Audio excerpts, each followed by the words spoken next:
మీరు భారంగా భావిస్తున్నారా? అదే చెప్దామని మేము అధ్యక్ష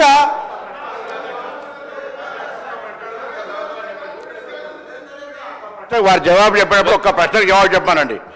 2004 నుంచి 2014 దాకా మా ప్రభుత్వం అధికారంలో ఉంది అధ్యక్ష.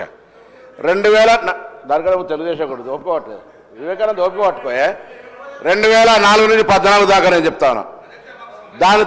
దాని తర్వాత అధ్యక్ష ఆనాడు మా ప్రభుత్వం గ్రీన్ ఛానల్ ద్వారా మెచ్చార్జీల చెల్లింపు కావచ్చు, మిగతా పనులన్నీ చేసినాం. 2014 నుంచి 7 సంవత్సరాల బకాయి పెడితే అధ్యక్ష మన దసరా చెరువులకు గురుకులాలు తాళాలు వేస్తే కూడా గట్టిగా చెప్పి ముద్రకిచ్చో భయపెట్టో కిరాయిలు ఇచ్చి మేము నడుపుతా ఉన్నాం.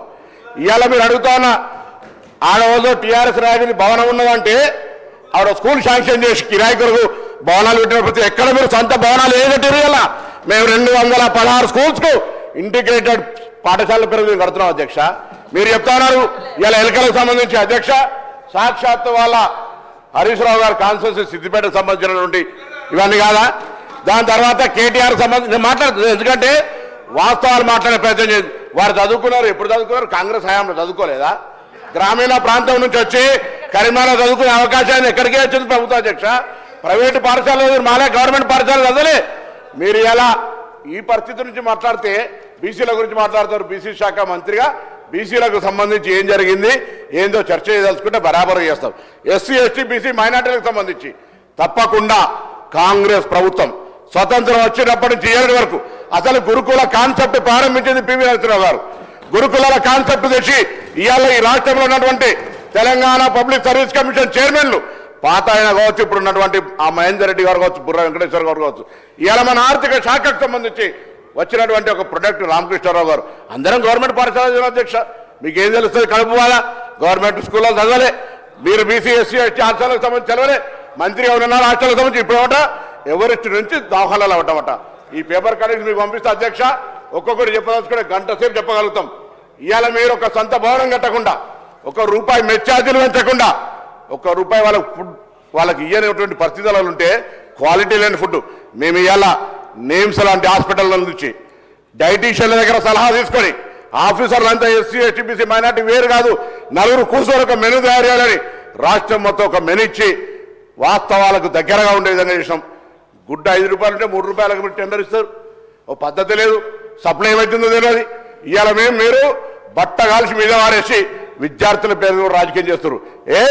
మా ప్రభుత్వాలు అడిగింది, మీరు ఎప్పుడైనా మీ పార్టీ తరఫున సంబంధిత శాఖ మంత్రిగా ప్రభుత్వానికి ఈ అంశాలను సరిచేయండి, మేము చేయంగా కొన్ని మిగిలినాయి అని ఎప్పుడన్నా సూచన చేశారు అధ్యక్ష.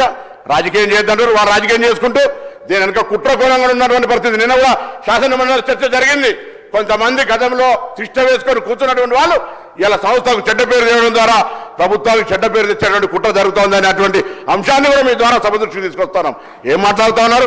రాజకీయం కాదనుకుంటేనే అసలు ఏం చదువుకునే అవకాశమే లేదు. గతంలో చదువుకు సంబంధించిన ఇన్ఫ్రాస్ట్రక్చర్ క్రియేషన్, చదువుకు సంబంధించినటువంటి విద్యా హక్కు చట్టం అనేక రకాలుగా ఈరోజు మేము దేశంలో 100 మంది సీఓలు ఉన్నారంటే ఆనాటి నెహ్రూ గారి ఆలోచనకు అనుగుణంగా ఇన్ని విద్యాలయాలు ఏర్పాటు చేస్తే మీరు ఏం చేశారు చెప్పండి? ఊరికైనా మాటలు ఒక వైస్ ఛాన్సలర్ వేరే, ఒక టీచర్ రిక్రూట్మెంట్ చేయలేకపోయారు, పెద్ద పెద్ద మాటలు మాట్లాడుతూ ఉన్నారు. ఇది పరిస్థితి. దయచేసి వాస్తవాలను మాట్లాడమండి, సద్విమర్శ చేయమండి, ప్రభుత్వం సలహా చెప్పమండి తీసుకుంటాం, కానీ రాజకీయంగా మాట్లాడితే ఎవరు చూస్తూ ఊరుకోమనే మాట మనం చేస్తాం. స్పీకర్ సార్ స్టార్ట్ అయ్యి 1 మినిట్ అయింది, 1 నిమిషం మాట్లాడినాం. నాకు అరగంట 40 నిమిషాలు టైం ఇచ్చిండ్రు. అరగంట 40 నిమిషాలు ఎన్నిసార్లు ఎత్తురో తెలియదు. మీరు 2 రోజుల ట్రైనింగ్ పెట్టిండ్రు, 2 రోజుల ట్రైనింగ్ పెట్టిండ్రు. మొదటిసారి ఎమ్మెల్యేకు ట్రైనింగ్ ఇచ్చిన అన్నారు. మీరు పార్లమెంటరీ ప్రొసీడింగ్స్ తెలివై, అసెంబ్లీ ప్రొసీడింగ్ తెలివై మీరు మీరు అధ్యక్ష గౌరవ మంత్రి గారు